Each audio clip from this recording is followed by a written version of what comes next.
Hello and welcome to the astrological breakdown for the Mercury retrograde that is upcoming, and it's going to be in the signs of Virgo and predominantly Leo. Hello and welcome. My name's Chloe. I work with card divination, astrology, and as you just heard, and as you can see, I channel multi-dimensional energies through my body, and this comes through predominantly in vocal and physical light language throughout the readings, and all of this brings in healing, attunement, and activation codes to what comes through. So in this video, I'm going to be breaking down the astrology in regards to this Mercury retrograde. I'm going to be pulling some collective tarot cards while I do. There's going to be two other aspects to this transit series. I'm going to do a fast fire round for all 12 signs and like really condense that energy into sort of shorter videos. And I'm also going to do a pick a card reading for this retrograde. And so that's going to tap into sort of more bigger themes in regards to the Mercury retrograde. But let's begin by lighting this candle for the flame of Mercury, transmuting messages here, there, and everywhere. And I also wanted to point out my hands, right? They're covered in ink. And I'm recording this on Wednesday, Mercury's Day. And so you may notice on the Wednesdays throughout this retrograde period that Mercury's energy is just heightened. And so this is a real literal representation of the retrograde because we are currently in the shadow phase, which I will get to. And so it's like disruptions around communication in a clear manner, right? Of things not quite working out. There's this deck that I'm going to be using that I nearly opened upside down and the cards nearly went everywhere. I managed to save it, but there's these little discombobulations when we have a retrograde. So let's begin. So I've listed in the description box all of the dates for each part of the retrograde cycle and the degrees. I've also listed on the key days, and this is when Mercury goes into shadow, goes retrograde, goes direct, post shadow. So there's four sort of major phases of a retrograde. And so I've listed in the description box the core aspects that are happening on those days because they kind of frame and give a blueprint of how the cycle's going to unfold, right? So all of that is in the description box. So we have a Mercury retrograde in Virgo and Leo. I'm going to be pulling these cards as a sort of to get to see what the collective reading is for us all. And we entered this phase on the 17th of July. So this is when Mercury went over the degree it's going to retrograde on. Well, it's going to go direct on, sorry, in Leo, right? And that is 21 degrees, 24 minutes. And so around the 17th of July, which also was a Wednesday, so a week ago today, you may have noticed some core themes of the retrograde cycle pop up and get quite loud. So the shadow phase, right? So we have cycles of the retrograde. We have the shadow phase, and this is when Mercury's going forward over the degrees that it's then going to retrograde over. So on the day that it enters shadow, that marks a sort of significant point. It goes through that shadow phase. It then stations retrograde, very powerful energy, and then goes retrograde. So this is the second time back over these same degrees, going to station direct and then go forward again. So it's a 3-part cycle.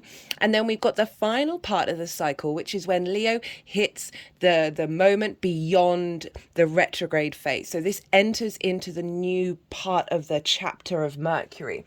So often when it's going direct, you're still going over that old territory. So it's not necessarily entering the new cycle. So as I said, that's all in the description box. Now, Mercury is going to initiate its retrograde in the sign of Virgo. And this is ruled by Mercury. And so Mercury is in its own land. It's in its own realm. But not only that, but Mercury is exalted in the sign of Virgo. It's the only celestial body to be exalted in its own sign. And so what does exaltation mean? This means the qualities of Mercury are raised on high. Like it's really it is very much in its own power, but that power is more integrated and expanded, right? Because it's those energies, those frequencies are in alignment rather than fighting against one another.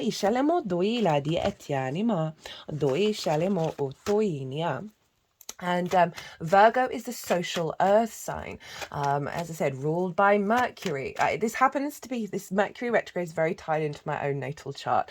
This is basically happening on the degree of my sun, and it ends, sorry, to talk about me. Well, sun's moving to Leo, and it ends its retrograde on the day of my solar return, which is the day before my birthday. So I have a very, very last minute, just finishing the retrograde energy imprinted into my solar return. So we'll see how that all turns out.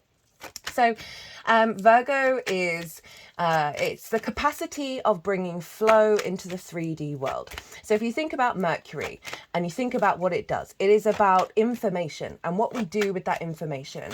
And everything in the universe is simply information and how it interacts with one another. And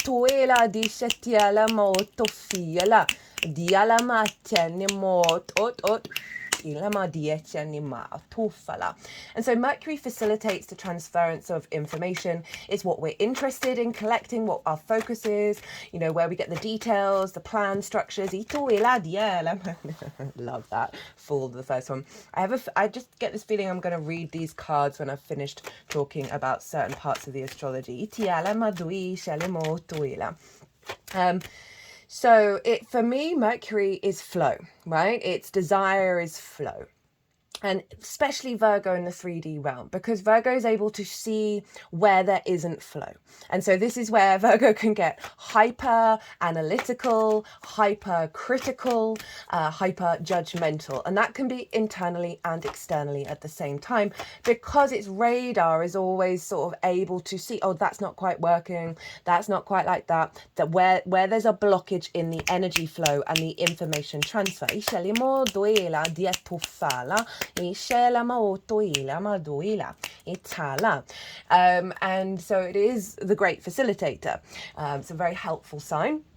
And it's very able for you to collect the information that serves bringing flow into your life, right? What kind of information are you engaging in that is, you know, Virgo can also be very healing in its nature. I like to compare Virgo and Taurus. Taurus is that favorite meal, whatever that meal is. And Virgo is like, well, can we make sure that we've got a lot of herbs, a lot of spices, a lot of antioxidants in here? It might not might not be your comfort taste, but let's eat that food instead. So more of a focus around healing, around bringing in flow. And so bringing in flow into the ecosystem of your digestive system. Virgo rules the digestive system, and having a healthier vessel so there is more flow there. Now we've been doing a fair amount of work on the Virgo area in the last lunation series of moving away from that criticism and judgment, right? Because that puts you in a state of conflict. It also diminishes a sense of value. And when I say state of conflict, you know, regulars, you know, I talk about assumptions and expectations, right? When we have those and they aren't met, then we fall into a state of conflict because it's not what we expected, it's not what we assumed. We may be frustrated by that, we may be judging that, criticizing that. And that just, you know, the energy of conflict isn't in flow with co-creation, right? Conflict can be very important, very significant in order to see what your preference is. And that's a very significant thing with Virgo, of being very particular. That this retrograde is helping us understand our perspectives, right? And our preferences in regards to how we bring about flow into the 3D world. How do we build and create less from a place of hyper criticism and hyper judgment, which is what we've been working on with the lunation cycles in the sign of Virgo, and more about the pure engagement with finding solutions. Rather than focusing on the problem, it's about how do we then interact to find a solution. And finding more joy in that and more flow in that, and moving away from that judgment. Because finding out what your preferences are really significant, but we still want to maintain this level of not moving through the world, interacting with the information that we're collecting, immediately making assumptions, immediately having expectations, because usually we don't have all the answers. And this retrogrades in general, especially a Mercury retrograde, is all about acknowledging we don't have all the answers with this cycle. This is going on from the 17th of July to the 12th of September. That is the full cycle, going beyond the whole retrograde cycle. And so it's a good chunk of time where we're revisiting information, where we're revisiting our understanding of how we collect information, and realizing when it's going back and forth 3 times over the same degrees, we all is not revealed, right? And so there's this shift around our engagement with information. What helps best with the retrograde is to kind of surrender to that experience and realize, okay, things are going to unfold, and it's about patience, because it's not a direct masculine yang energy of let's just go, let's do all the things, go. Retrogrades allow you time to digest. I see them as a very yin esoteric energy, kind of similar to the South Node energy of going inward and reflecting, of cultivating within, being in a state of observation, bringing nuance and depth to these areas of your chart and areas of our lives. Because it's kind of doing the opposite of what it usually does. And that, in terms of the direct motion, which can be deemed more of a yang, outward, extrovert, manifestation out in the world energy, to a more yin inner space, where we're drawing this energy inwards. Okay, right, well, what's important to us? Well, how do we collect information? What are we interested in that's important to us internally? And really cultivating that inner journey. So it's starting off in Virgo, going retrograde at the beginning degrees of Virgo. And so this is very efficient Mercury. This is what, establishing the plan.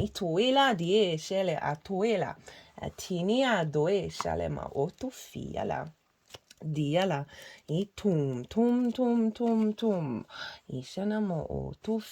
oh, I love. We got the Queen of Pentacles, Queen of Wands, Virgo and Leo energy. That's there, and this is the yin esoteric, going over stuff, observing, not jumping to conclusions. So that's what really helps with the retrograde, of realizing you don't have all your information. You may have noticed around the shadow phase, just perhaps conversations falling away, miscommunication, people coming back into your life that you've not heard from in a very long time as well. That can be a very significant thing. And it's often, I've noticed with that, it's often people who are just here to give you a message. They are just here to let you know what Mercury's going to be up to, what the kind of end result is. That's not always the case. Sometimes it's someone coming back into your life where you want to revisit and go over old wounds, old patterns, needing to really actually have a vulnerable, open conversation. And that's going to be very relevant for the Leo energy. And yeah, it can be all sorts of things, but I do sort of, sometimes we can think, oh, this is a sort of fated moment. Yeah, kind of, but Mercury is the messenger of the gods. So it could just be someone coming in like an old lover saying, I love the way you spoke, right? I loved hearing your voice, right? Mercury. That kind of energy, and then you don't hear from them again because they're just reminding you of something perhaps that you're not aware of, that you've got, that's your missing information that you need to sort of integrate.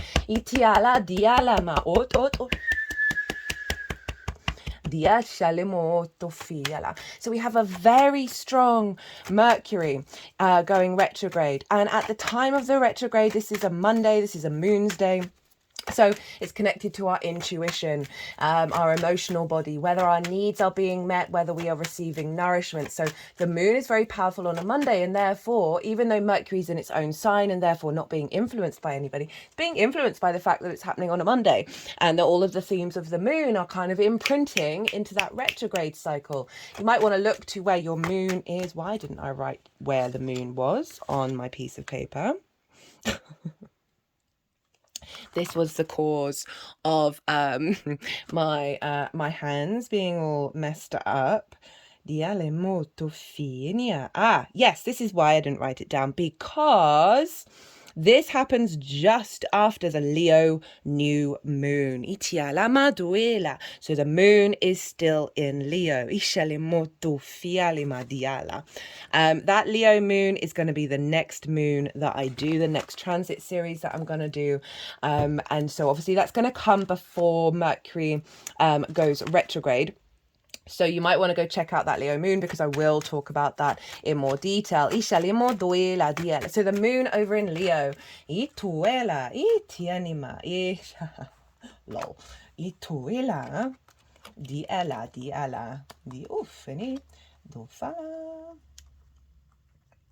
Oh, I'm enjoying the spread. It's kind of summing up what I've been talking about. On the day of the retrograde, Mercury is going to be conjunct Venus in the sign of Virgo. Venus will have just moved into Virgo. Now, Venus in Virgo it's opposite Pisces, where she's in her exaltation. So it's kind of deemed that she's in her form, right? Or detriment. But if you think of the Nine of Pentacles, that is the Venus in Virgo card. Venus in Virgo is very good at focusing on getting stuff done that serves bringing flow into your life, that serves elevating your ease, your sort of, think of the Nine of Pentacles, very able to make the right decisions that serve a holistic life, right? Happy home, happy work. So we've got this powerful Venus conjunct Mercury. And so there's something around relationship dynamics here that's a very big focal point with this retrograde. And that doesn't have to be romantic relationships, but it can be a very prevalent thing.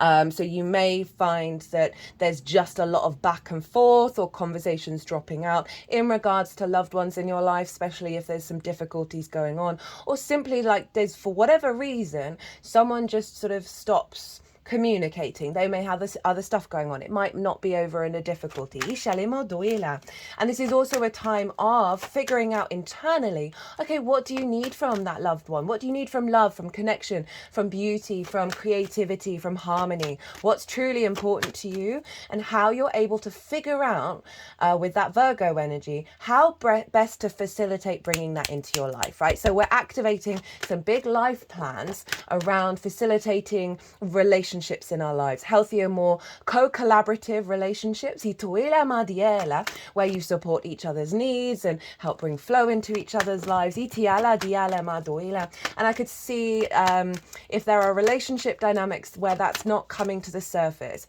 and you try and have conversations, I would say give it time, but you're kind of going to know in your gut, Virgo rules the digestive system, whether you are going to be wanting to put effort into that. And it's not in judgment or reflection of the other. It's just simply sometimes people are at points in their lives and they've healed, they've grown, but then one or both have different paths that they need to go on. And you can see that around the retrograde of things like that coming up. Where you may need to go away from each other, reassess, recalibrate, potentially come back. It's all going to be very specific on your own chart. Or just be like, okay, no, this isn't working for my long-term goals. And that's kind of really doubled down on by the fact that Venus and Mercury are trining Ceres.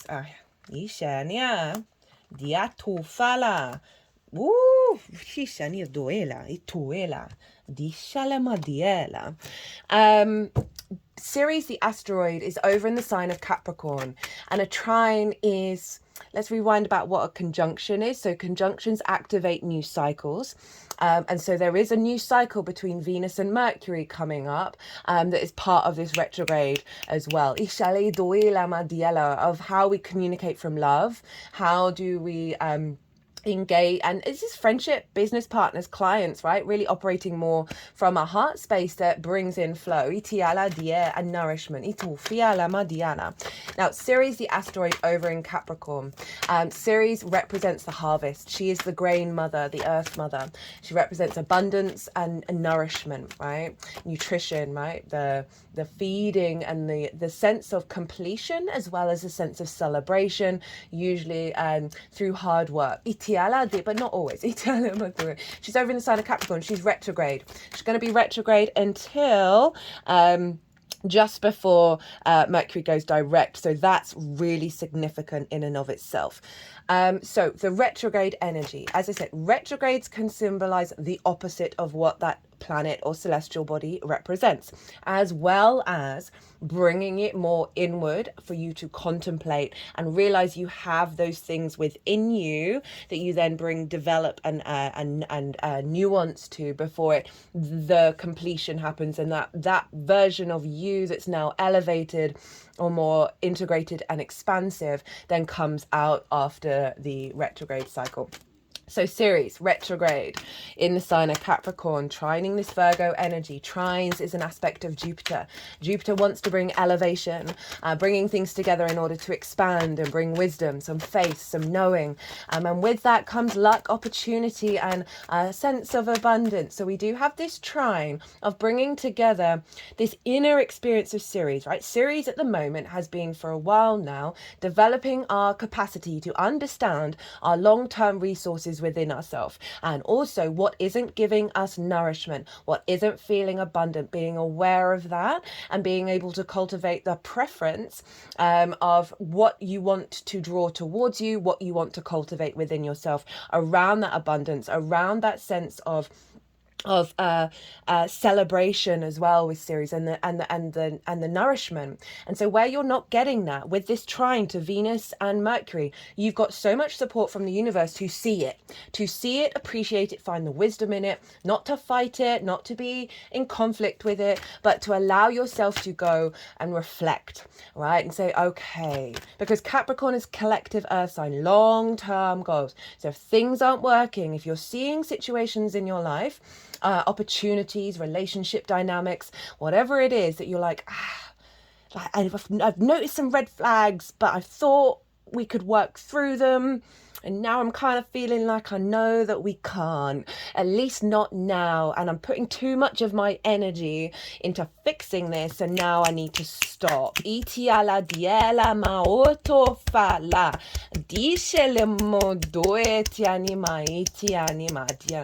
Virgo can self-sacrifice. Virgo can be too much of that helper, too much of that facilitator, that it can kind of burn itself out and not return that to themselves, right? Virgo is also very much about perfectionism. So appropriate.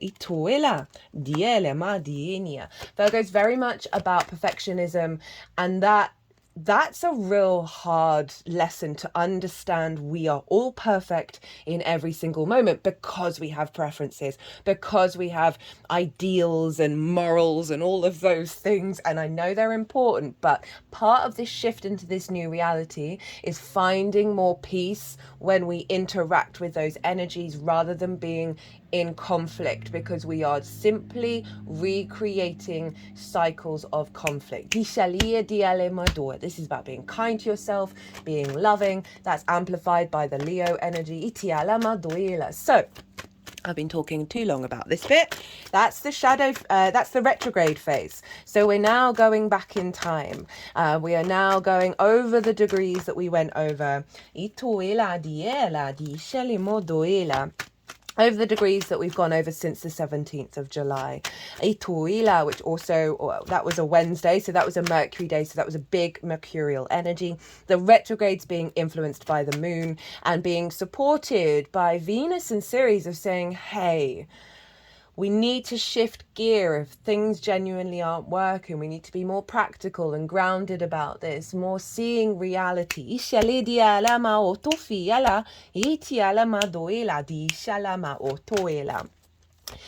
going to ingress into Leo, and this is on the 15th or 14th of August. It's going to be, so this is a shift, right? We're moving from the Virgoan energy to the Leo energy. And Leo is ruled by the sun. It represents the heart and the spine. So our heart energy and our karma, and our capacity to stand up straight. We store a lot of karma in our spine. So it's also Kundalini energy, the awakening of that. And this is either on the Wednesday or a Thursday. So we either, I think it's sort of very far the Americas that are Wednesday, because I think it's happening like 1 a.m. or 3 a.m. on the 15th here in the UK. So for a chunk of you, you'll be doubling down on the impacts of Mercury. And for a lot of the world, this is Jupiter energy, who happens to be in Gemini, which is ruled by Mercury anyway. But there's sort of more, I'll be able to look at things with a bit more expansion rather than focusing on the details, right? So when when Mercury ingresses into Leo, it's going to be conjunct the sun and Vesta. Now this bit's a bit significant. So I've talked about the Vesta Mercury dynamic before. I'm going to try and sum it up really quickly. I might even do no, I'm not going to do a separate video. Let's keep going. So Mercury and Vesta in the Greek were Hermes and Hestia. Now every house in the Greco-Roman period, doesn't matter where you come from, who you are, what you're doing, status, all of that thing, everyone had an icon or an effigy of Vesta and Mercury. Now Vesta is the inner flame, the domestic space, right? Tending to your hearth. This is the purity of the inner sanctum. This is internally within you, your inner flame, your spark of spirit, your soul. Vesta's all about tending to that. She's about devotion and ritual and dedication, right, to that flame. She kind of represents our soul contract, right? And she also kind of represents the desire and the capacity to purify the contracts in your life. Now, the reason why I talk about that is because in the Roman period, there was a temple to Vesta, and the empire, it was believed, would fall if the flame in that temple went out, right? So that's the internal structure of the empire would fall. It was also the place where contracts were held. And this is where two parties come together. There's integrity and a desire to make a commitment, or wills where it's like, this is what's going to happen. And they were stored there, like the really important ones, because it was representing, this is a place of sanctity. This is a place of purity where these contracts cannot be meddled with by outside parties. They cannot be influenced, which went on quite a lot, right?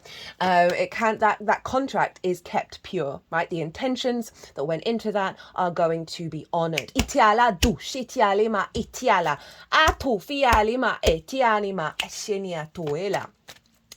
So we have this very strong inner world, this inner sanctity of our flame, right? Yesterday, Venus and Vesta were conjunct one another, so we were recalibrating to our initial soul contract around love and relationships. And Mercury is very much linked into contracts because it's more about the external world. So people would have an effigy of Mercury because it was linked into like commerce and going out into the world and communicating and sharing information, right? Commerce is an exchange of information, right? And so there's this level of the contracts. My word is my bond, that kind of energy, right? And that's why it's often said, don't sign contracts around the Mercury retrograde, because you may miss something because we're going back over the territory. So there may be something in that contract that you miss, or a situation that happens during the retrograde where you're like, oh no, now I need to change the contract, or now I want a different one. So we have these two energies that used to hang out with each other in people's homes for thousands of years. So there's a lot of energy between them. They are kin. They are the inner and the outer to experience. Ituela, diala, dishale madoela, madofa, of information, the sanctity of that, the purity of it, the honoring of it. Ituela, dishale matiale adoena. And so at the time of the Leo ingress, ituela, diala, the time of the that's a bit of Moldavite, by the way. Ituela, tiene ma itiania, doe shale ma itiala. Diala, diala, doe, shali. Oh, final card. Itufini, itufala, dieni. Okay, that's it for the tarot because there's a lot there now.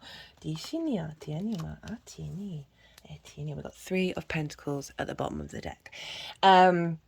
So this is a very powerful energy with the sun as well, because there is the vision, the clarity, the animation, and obviously the sun rules Leo, and so the sun is influencing what's going on with Mercury. So there's a real focal point on the Leo energy. You know, the sun is a generator of your heart, of how powerful your heart energy is. There's a sense of vulnerability here, right? You may have noticed this already with the shadow phase of just being called to communicate when you're feeling vulnerable and doing it when it's right for you, but just doing it a bit more and a bit more and a bit more, because that is the setup for the Mercury in Leo, of allowing yourself to be vulnerable without expectations or assumptions about how it's going to turn out. And the more that you do that and stand in your power and don't let the external disrupt that, the simple act of being open, expressing your needs, being vulnerable, is a feedback loop to the universe of your value, of how you value yourself over dynamics and conversations and fear of conflict. As I said, please do what's right for you. If anyone's in a really, really difficult, potentially abusive relationship, or please be mindful, that's obviously not going to be everybody, but it's, you trust your intuition with that. Remember, the moon is ruling this retrograde energy in its own way, and it might just be internal conversations that you then release to the universe. So that Leo energy being very vulnerable, heart orientated. There's also a lot of play and joy around that Leo energy, especially Mercury in Leo. You would have noticed at the ingress, you may have just felt like more upbeat, more smiley in the way that you're communicating, wanting to share joy, share love.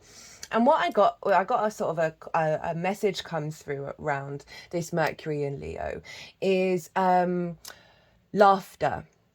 So your brain doesn't know the difference between fake laughter and real laughter. It doesn't know the difference between sarcasm and non-sarcasm. So there's something around here about communicating to your brain in and creating a habit around the way that you phrase things, because it's impacting your heart energy, because the heart is the thing that guides us, and when that's kind of limited and a bit blocked, it gets internalized grief, and also sort of fake laughing. And this ties into the Virgo side of it, right? The hypercriticism and judgment. So regulars, you know, I've mentioned this on and off, but I used to, if I dropped a pen, or this is a better example for Virgo. So what I really like to do is, if I've got tasks to do, I'll very quickly analyze, okay, how can I streamline of moving from all these different places with doing all these different tasks? How can I do it with the shortest amount of energy expended? And so if I then have to go back on myself, my whole body, including like dropping a pen, my whole body would be in full rage at my own existence. Like, how very dare I? I should be ashamed. I should just stop existing. And it's full cortisol and adrenaline just running through my body of rage, of wanting to destroy myself, right? And I came to the conclusion that that was mad. That was completely insane. And I really needed to stop that. So what I did, every time I wasn't perfect, Virgo, and I felt the rage, I would laugh. I would laugh to myself, and I made sure I did that every time, and it sounded really, really fake, right? And then I would laugh because of the ridiculousness of what I was doing. And then gradually over time, that laughter turned legitimate. So now I can make a mistake, and I'm generally just laughing at it because it's, who cares? And also it's funny. For whatever reason, I'm now finding it funny. So that, you know, that movement from the Virgo energy to the Leo energy of like making sure that you're trying to bring in a framework. Say that you want to be rich, and you go, I would like to not be poor anymore. All your brain is hearing the poor part of it rather than the rich. Say you're in a bad mood. You could make sarcasm go, oh, I'm in such the best mood ever. I cannot believe it. This is so amazing. When all you really want to do is scream. I'm not saying don't scream. I'm just saying there's ways of reprogramming the brain, right? How we engage with information and then process it and share it, right? How we integrate that in a way that's more loving, and then you will just see the effect shift and change. Definitely just fake laugh. Laughter is the biggest medicine you can give for yourself. So if we carry on that energy from what was coming through with the retrograde in the sign of Virgo conjunct Venus, right? So we're then moving through Leo. And so this is all about the heart. This is also about being seen and how we feel about not being seen. Do we need to be seen by other people? Can we shine that light internally? Do we need to be valued, right? Can we still be that sun, the heart still generating that sun energy where we're not getting drained from our heart? So there's going to be a reflection over this. There's going to be perhaps conversations around this in regards to relationships because of that Venusian energy on the day of the retrograde itself, that is going to be facilitating that expansion that Venus did last year, right? So Leo energy, last year Venus retrograde, this year we've got a Mercury retrograde, and then we're going to have a Mars retrograde there at the end of the year. So this is some big stuff around the Leo energy of your chart, and just in general around our capacity to feel the warmth within ourselves, to share that warmth, to be in flow with that Mercury energy from Virgo, of facilitating the capacity of us bringing that sun, that Leo energy into our day-to-day, into how we understand ourselves and how we interact with the world. Now, there's some cool stuff going on the day of the Leo ingress, but I'm not going to break that down because the Aquarius full moon, it's basically the same energy, and so I will bring it into the Aquarius full moon, so you might want to come and check that out. There's also going to be some other dates that I'm not talking about here when Mercury and the Sun come into conjunction with one another, and this is the midpoint of the retrograde, and so this is when Mercury moves from being the evening star, which is more of the yin, esoteric, internalizing, looking at the past energy, and then it's going to move into being the morning star. It's still going to be retrograde, but that's more the outward, heading to the future, outward expression. So we see a shift in development. We often get clues around this time in regards to the whole cycle.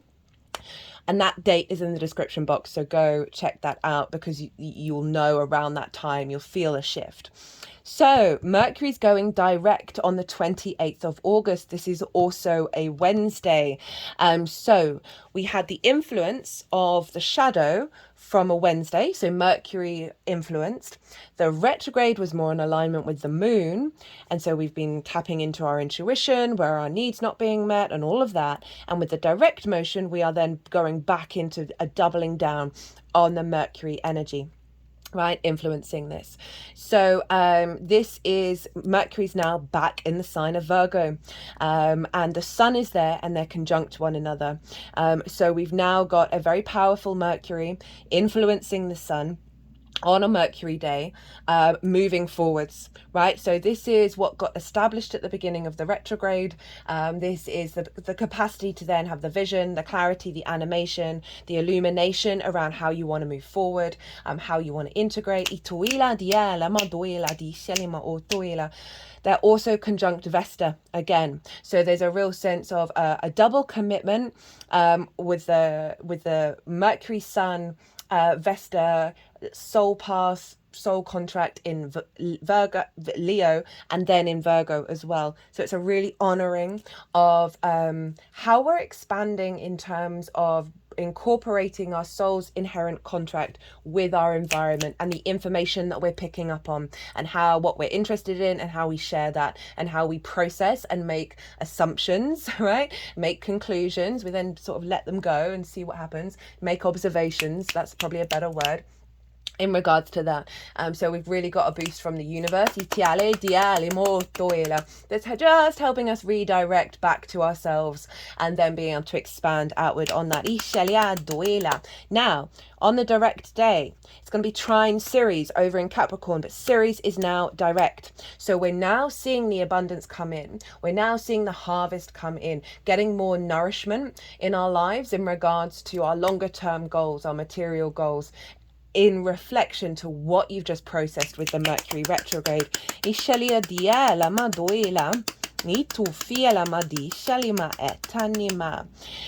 So when it went into shadow on the 17th of July, as well as when it goes direct, Mercury is trine Chiron, the wounded healer, the master teacher, right? So you may have seen some big wounds come up in regards to communication, in regards to understanding and finding the wisdom. Okay, well, how do I want to communicate? What blockages have been going on?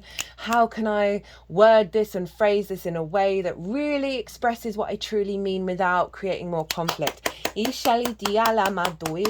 may have just found like some big breaks in conversations or big shifts in energies with other people, with yourself, around wanting to heal, wanting to release old patterns.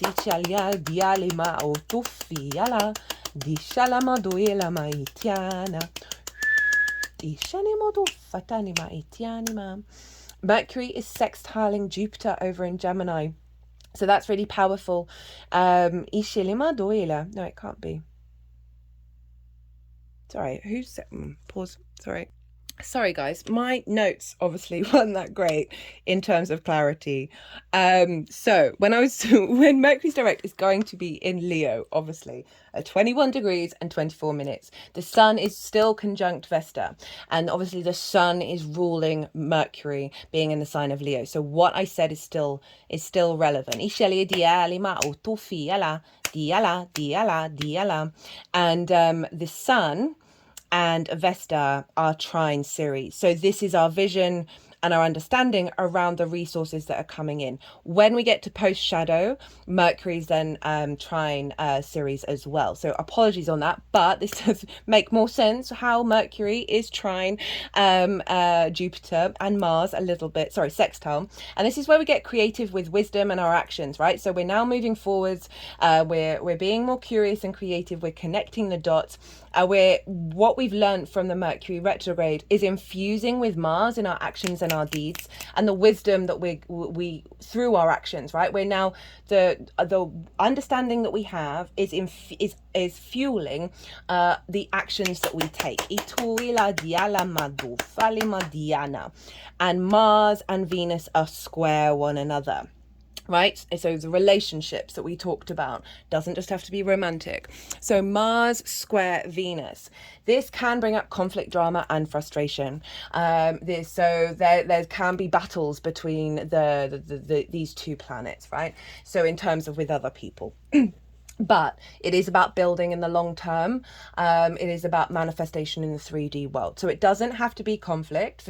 There may be some dynamics that just aren't going to work out, and there are all conflict that then leads to resolution. As well as, okay, right, now let's build together. Right, we've had those difficult conversations. We got the 3 of Pentacles at the bottom of the deck, which is all about collaboration, but also mastery of self. So there's something here around those two energies of Mars and Venus working together. Now that we've got more clarity, we've spoken vulnerably, we've opened up our throat chakra, we're more in alignment with the truth of ourselves. And so we're then no longer in conflict in the same way, that we are able to build. So that is the beginning of the direct motion.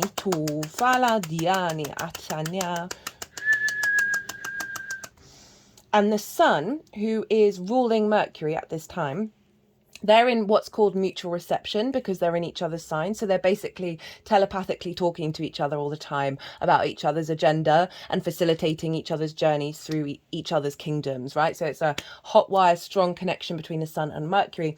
The moon is in the sign of Cancer, sextiling the sun. And so this is influencing Mercury. And I love this alignment of the sun and the moon, especially with with Cancer, of our intuition, our needs being met, heightened emotional connection and intuition.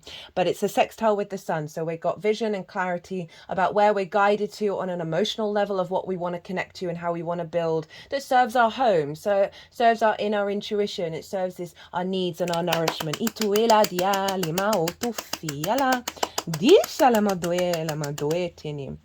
Okay, I'm just going to shuffle 2 oracle decks while I do the final segment. I know I've been talking for ages. I had intended for this to be a short video. I always do. But here we go. Here we are.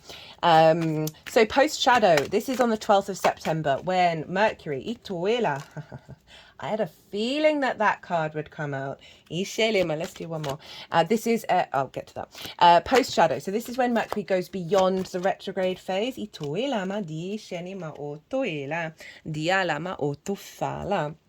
And so this starts the new cycle. So this wraps up the whole retrograde, and when this is now when we're entering a new cycle.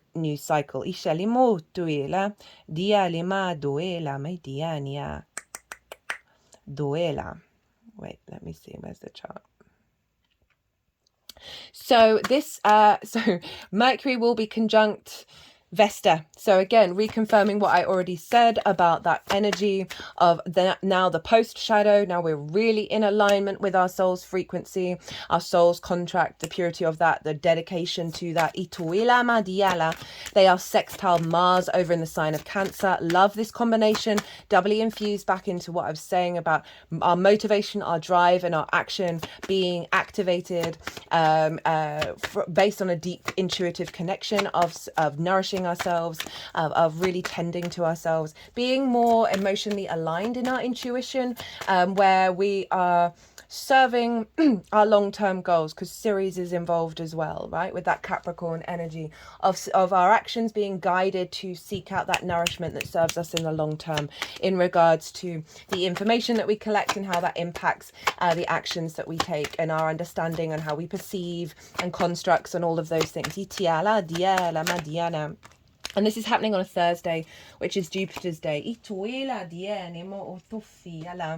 And Jupiter is in the sign of Gemini, right? So there is this doubling up with the mercurial energy. And Jupiter likes to expand, likes to find a deeper knowing, a deeper wisdom. And so this is influencing how we move forward.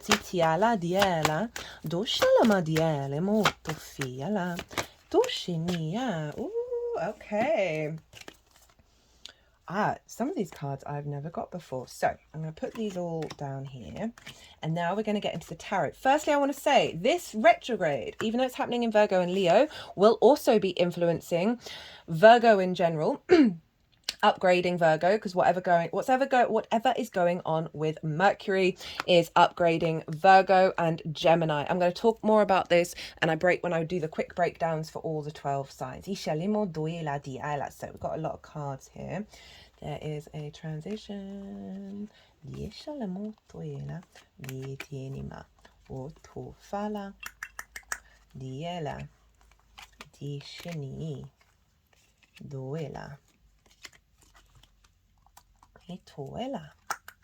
Okay, so the energies that I work with, just sort of sorted those out for me, put them a bit more in order. So we have right at the beginning, we have the Fool, the Six of Cups, the Tower, and the Nine of Swords in reverse.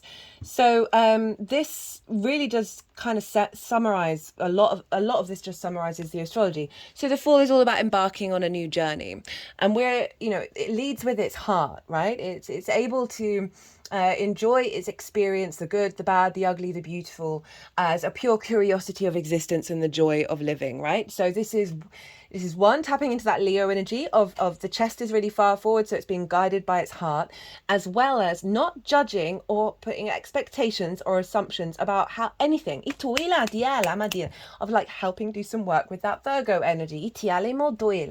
And walking out into the world with flow. You know,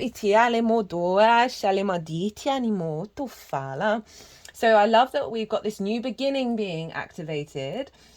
And it's in alignment with the Six of Cups, the Tower in reverse, and the Nine of Swords. So the Six of Cups is all about the past, right? Of gifts coming from the past that help you sort of reevaluate what happened in the past.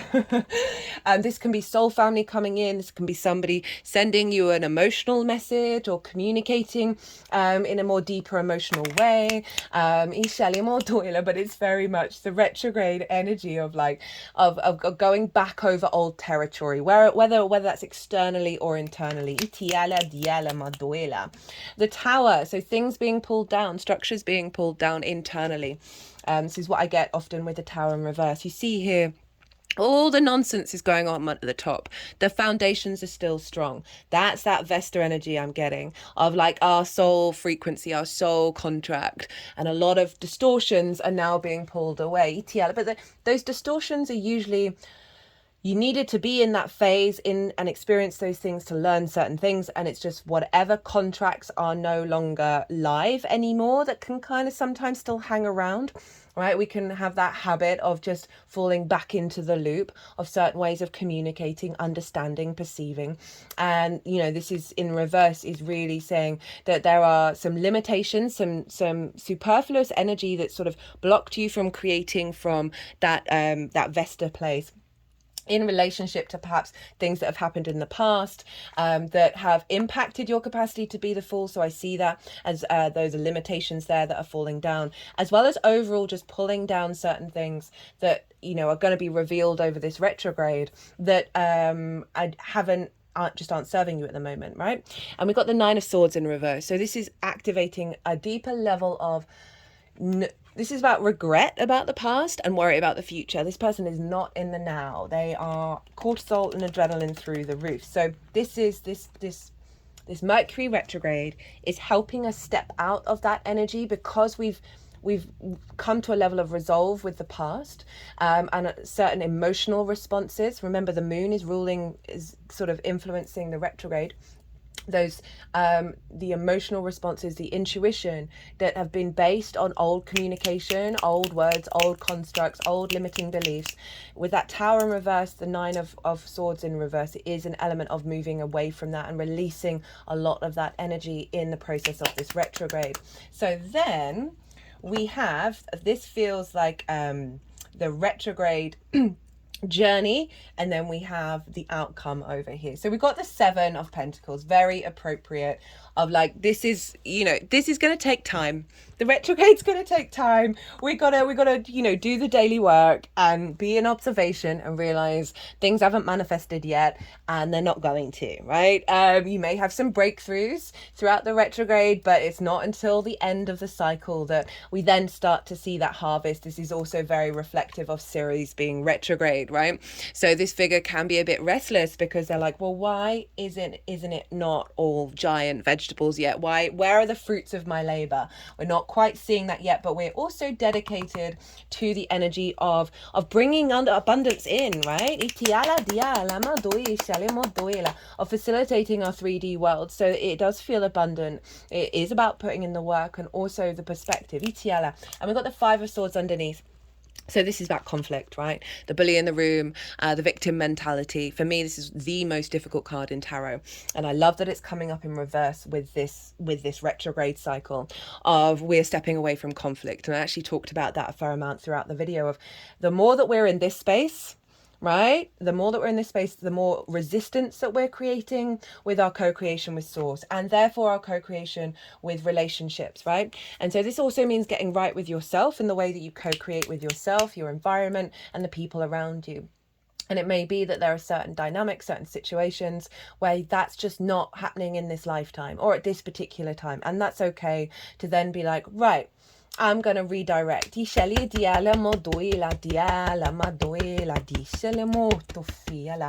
I love that this conflict, this battle of words, this need to subjugate, this need to dominate, the falling into victim mode, the being the bully. Bullies predominantly were victims. There's no getting around that. But that's essential. This can be the war of words in your head, right? This is, in the dynamics of just situations just always ending up in a bit of a conflict energy, right? We are shifting away from that. And then we've got the Four of Swords. And Four of Swords is all about knowing that you are held by something bigger than yourself because they're in a church. And they are in a state of pause, a state of meditation, a state of prayer, and they are contemplating the Three of Swords. That heartbreak, that grief, that thing that blocks our heart from truly emitting its frequency and giving us the energy and the resonance that we need in order to move forward. And you're about contemplating the Ace of Swords, of finding the truth of the matter. And this is saying there's an awareness of, okay, that's what's happened in the past. Where am I at now? And redirecting that energy. And it is also about getting visions and ideas and clues when you're in that moment of stillness, but it's calling you to put in the work, be in observation, know that things aren't going to come full manifestation during a retrograde phase. They may be for some of you. That'll all depend on your chart. And allow yourself to allow yourself to pause and reflect. And because this is what the energy is calling for. Right, because this is when we go over old territory of things that we may have missed that are more significant for us to unravel and understand for our soul's journey. And we've got the Knight of Swords in reverse. So this is about sometimes this is card, and this is how I'm reading it. I always go with the first thing in my head. Is a lack of impulse control, right? Of quick to words, quick to battle, quick to embody that fight of that Five of Swords, because they both have the same clouds. Out of all of the cards, these are the only two cards that have these jagged clouds. And everything in tarot is symbology, right? So there's this sense of discord, this sense of dun dun dun, like think of nails going down on a chalkboard. All right, guys, I'm sorry I gave that to you. So this is about our quick to judge, quick to take, quick to assume, quick to make assumptions, quick to have expectations and acting upon them, right, in a way that doesn't serve us, right? Sometimes they do, right? It's all about the refinement of self and figuring that out. And so what I feel with this is we are helping understand when we've been like this as well as when others are like that, and finding a deeper wisdom, right? Finding another way around it.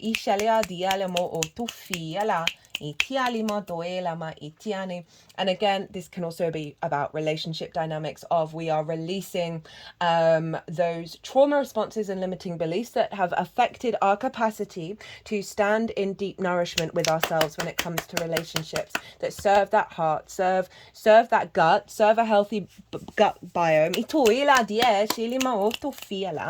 And on top of that, we have Seven of Wands, the Hanged Man, the Devil in reverse, hello Ceres, in the sign of Capricorn, the King of Swords, the Page of Cups, Lady Justice, and the Page of Pentacles. So what I'm getting is a lot of so the Seven of Wands is all about someone who has something of value. They're standing on a cliff, but do they look like it? No, they look really unsteady. Look at that. Oh, yeah. Again, it's conflict, right? It's not knowing your own value, knowing your own love, that you are abundant, and being in a sort of scarcity fear mindset. So this retrograde energy in terms of, laughing at things like trying to sort of reshift that frequency. It's also calling us to understand that you are of value. Perhaps there's been certain situations that keep diminishing that. And there's obviously something here around you rediscovering this is that soul energy, right? We are all source, that Vesta energy of rediscovering that by going through this retrograde. Because then we have the Hanged Man. And this is Neptune. This is about pause, to reflect, right? To gain a different perspective. And through that pause and allowing that pause, we become a little bit more enlightened, right? It's the only halo in tarot. So it's calling us to reflect on what causes us to be in this space, what causes us to forget our own value, our own love, right? Value can very much be a Virgo energy and love the Leo energy. and cultivating a different perspective around that. We have the devil in reverse. This is representing Ceres. This is that Capricorn energy, that the lack of resources from Capricorn, the lack of resources from Ceres that are serving everything that I talked about of redirecting those resources and understanding, okay, where am I not getting them, right, in terms of serving the long-term goals, and figuring out what that means to you. I also feel this with the devil in reverse is a release over a lot of limitations and binds that, addictions, love addictions, unhealthy habits that don't allow you to thrive and break your chains, right?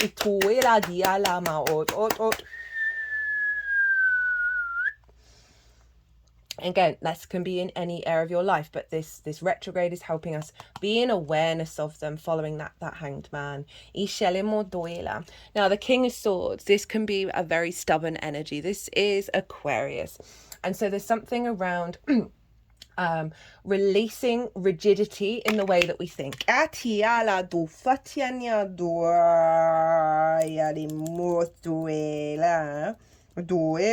just sort of tapping my hands all over my head. And my head's like really far forward, which is why I sound a bit funny.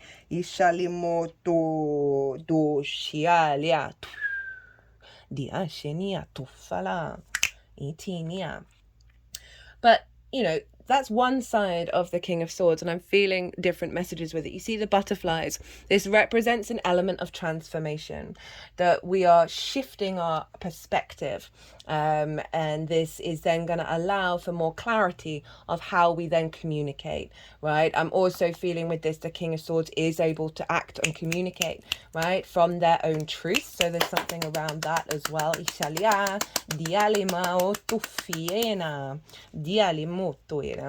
Page of Cups in reverse, Justice in reverse with the Page of Pentacles. So these came out when I was talking about relationships, right? And so blockages around love, messages of love, blockages around healthy, balanced relationships, both internally and externally, right?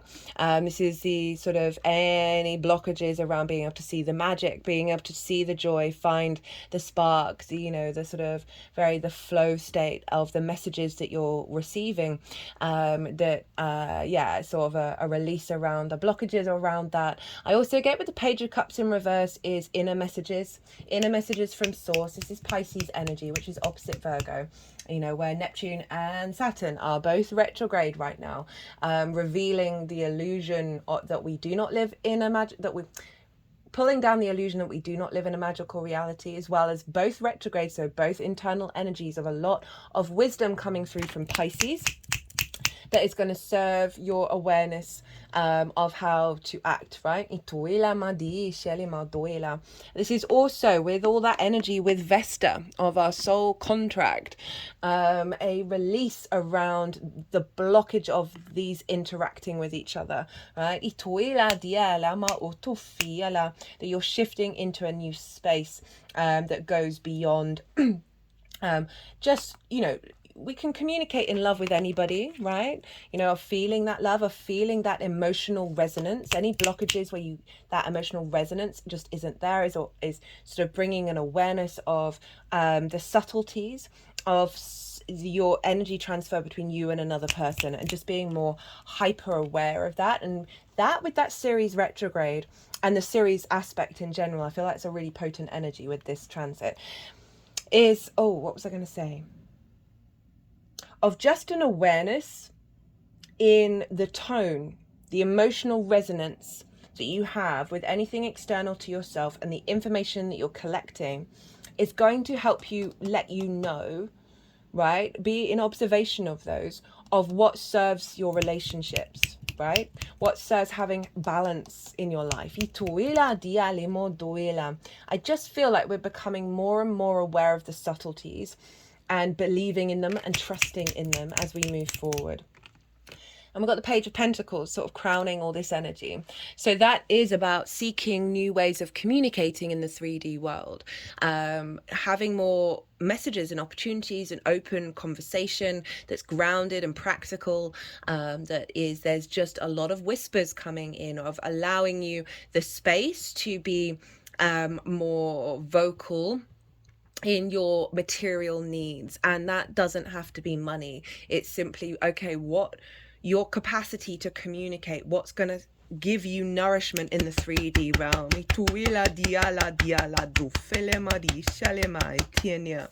So we've got the Queen of Pentacles and the Queen of Wands. Hello, that yin energy of Virgo and Leo, right? So this is our, really love this, just saying we have the capacity over this time to really nurture and nourish what's coming through, right? This is calling for pause again. Just let things go and then see if they keep popping up. This isn't about rushing into anything. So we're cultivating that inner fire. We're cultivating our inner nourishment.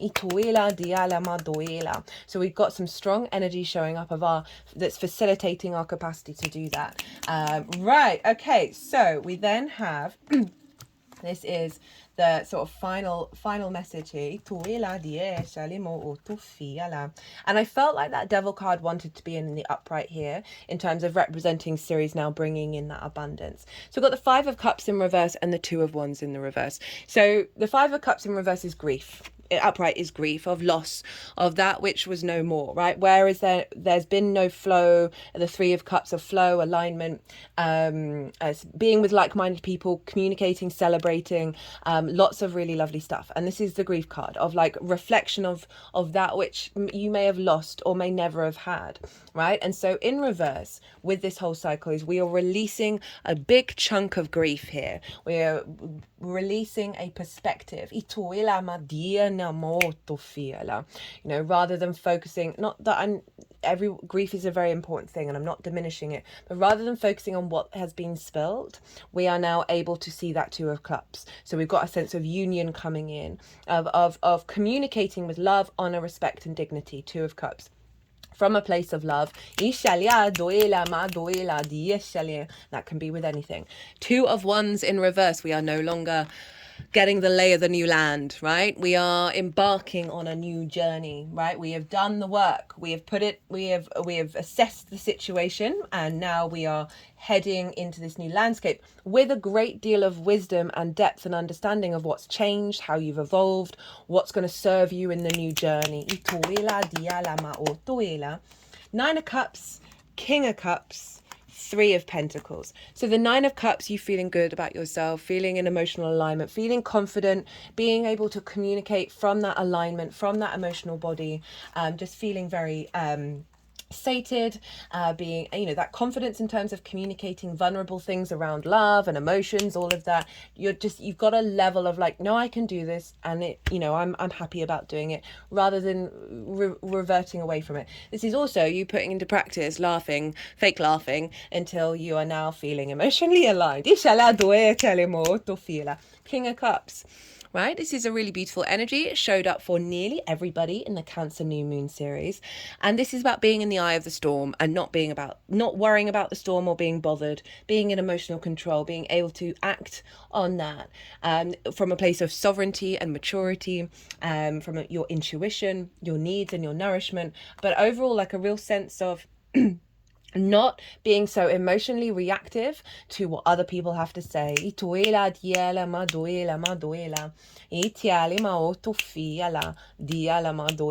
like, it's overall, it's like, it really is sort of this level of surrender and not being in conflict with ideas, communications, expressions. You can have preferences for sure, but you're not in conflict with what's going on external to you, right? And you're not being disrupted by the storm. And I love that. 3 of Pentacles. So this is mastery of self as well as collaboration. And I like that with the King of Cups and the overall theme, with that Venus influencing the retrograde.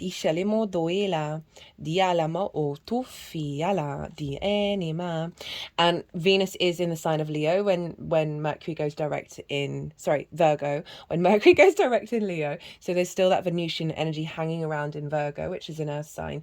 But this is about you being very confident in yourself, you mastering a way of communicating in the practice and finding opportunities to bring it into the practical world. And because of that, you're realigning with others, with information, soul guide, whatever it is, where you're now able to collaborate rather than be in that conflict state, which we've cleared out. Right, let's get into the oracle cards. So the first deck that I'm using is the Four Agreements Oracle, and this was given to me by a Gemini rising, and the author of the book, The Four Agreements, has a Virgo sun, so very appropriate mercurial energy.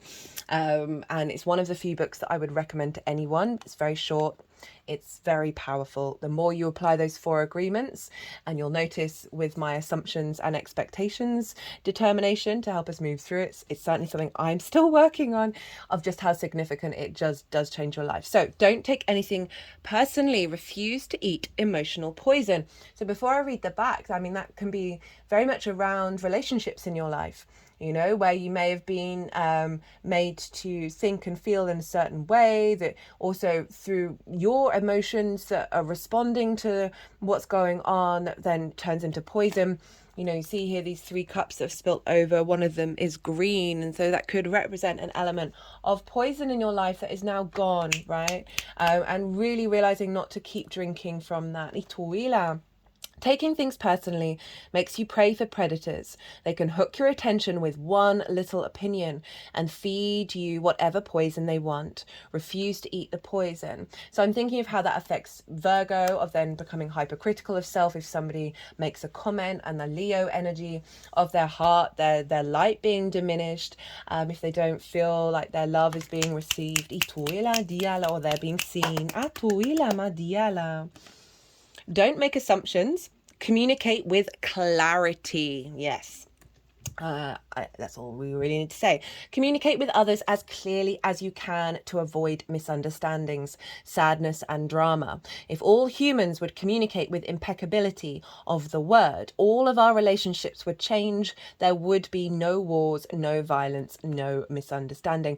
And the only way you can communicate with clarity is if you get right with yourself, right? And you understand actually what is it that I'm trying to say. And so often when we're figuring that out, we can end up going a layer deeper because something is revealed that we then realize, oh no, there's actually something deeper that's more of the root of it. And then explaining the root can often help rather than the small little details, right?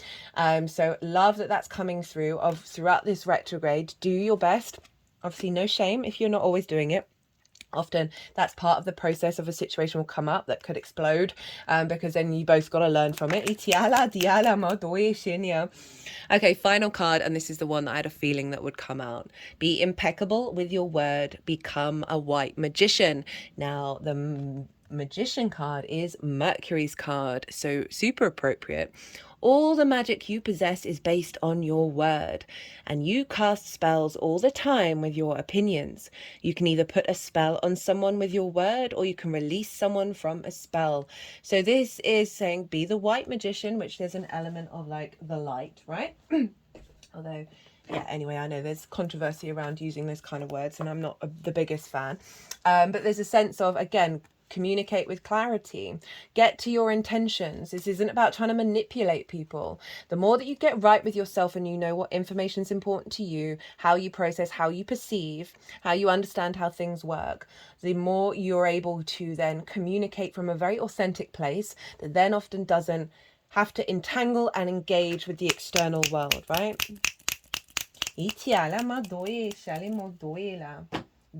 Where's that book? Okay, so we've got Moon Maiden, New Beginnings, and The Wall, Obstacle. Let's go with The Wall, because I have a feeling that's more... The Wall, Obstacles. This is from the Shaman's Dream Oracle. All the decks in the description box. Obstacles, being inconvenienced by life, detours, non-action. I mean, that's just the retrograde, isn't it, really? Oh, I love this deck so much in the way that it works. There are moments in your life when you are so geared up, so sure that you're on track with such drive and momentum that you are shocked and confused when you encounter a wall. This unpredictability occurs outside your ability to plan, regardless of if you've done everything right in alignment with the divine. It's imperative that you change your attitude now. This temporary roadblock is not an obstacle to blast through. This is not an invitation to push harder, cancel other plans, or worry about who will win or lose. This is a stopping point to enable you to slow down and contemplate the part of the manifesting equation that you and everyone else forgets. Life on life's terms will override your best laid plans. Yes, as inconvenient as it may seem, this experience is an important reminder that you are a human being, not a human doing. Perhaps you're being reminded of your mortality, or that you are but a small part of a bigger universe, where your destiny intersects with others. Your life may be meant to serve another purpose at this moment, and your attention meant to be directed elsewhere. Consider that this place of temporary non-action is exactly meant to be for you. Perhaps it's because all you desire and have set in motion needs time to coalesce into form on the other side. Could it be that all the elements are not yet in place for its manifestation to be for the highest good of all? Patience is required now, and the wisdom that this might be a great time to take a break and contemplate gratitude. What is truly yours will never be walled off from you. I mean, that is just the retrograde, isn't it? While that was going on, I just had a thought that we have earth and fire queens and air and water kings. So there's something here that's very significant in terms of the elemental alignment of your inner being. And becoming, if you think about the Magician card, which is Mercury's card, it has all the symbols of the four elements, of the four suits of the tarot. It's able to work with all those resources. And so I'm just feeling like there's like a sub message here that's helping us do that on both the material and the multi-dimensional level. That we are just having the capacity of understanding different ways of how things work, right? The elements work in very different ways, and being able to sort of blend them and alchemize them all together to create magic, and also being able to receive messages in many different ways, rather than that limitation that we can fall into by doing what we feel is familiar. Moon Maiden, new ideas, beginnings, curiosity. The Moon Maiden arrives to offer you a new beginning, a new face and facet of yourself that is aching to be shown to the world. Those qualities that you've been quietly cultivating are ready for the limelight. The secrecy was important, for it protected your new face and kept what was precious close to your heart. But now is the time to come forward in full splendor. Announce the new you to yourself first. Reveal it slowly to the world like the waxing moon. Allow others to be surprised by how mature and grown up this side of you is. Now it's time to set yourself free. The Moon Maiden belongs only to herself, and she is summoning the parts of you that challenge convention, that refuse to be intimidated, and that cannot be tamed or put inside a golden cage. Very Leo appropriate. The Moon Maiden invites you to shine with your own light, to have radiant curiosity, and to ask anyone who offers you a mouthful of dogma, why do you believe this is so? Right? So that's a really good example of shifting the way that you communicate outside of conflict, right? So say someone says something dogmatic and it riles up your feathers, and you're just like, how can anybody think this? This is so, this, that, and that. It's very restrictive and limiting on minorities, or whatever it is, that it's just like, actually in the modern world now that seems like nonsense. But rather than like getting in someone's face about it, why do you believe this, right? Always lead in that way, because then you get people to reveal themselves, and it's great. There's my Virgo sun. Question everything others assume is a given, and do not collude with the drama around you. Become an unpredictable being, yet an eminently reliable friend. The Moon Maiden invites you to answer only to yourself and reminds you that you are not anyone's property. Be true to your soul's calling, even as some around you in a relationship or a job want to capture your light inside a bottle. You know how to rise to the occasion just as unfailingly as the moon does. When the time comes, you return to darkness and become enshrouded in mystery until you are ready to return. Woo! Well, I'm going to leave it at that, guys, because this has been a long one. Now, I don't feel like I need to really explain any of that, because it genuinely did just sum up the whole reading, which makes me very happy. So that I'm not just talking complete nonsense. Right, so I'm going to finish it here. As I said, there's going to be a very quick all 12 sign series, not like my usual where everything's an hour. And then I'm going to do a pick a card reading, which will tap into sort of bigger themes. So keep an eye out for those. They're going to be coming out soon. Guys, well, be good to yourselves, be good to those around you, safe travels, and be well until we meet again.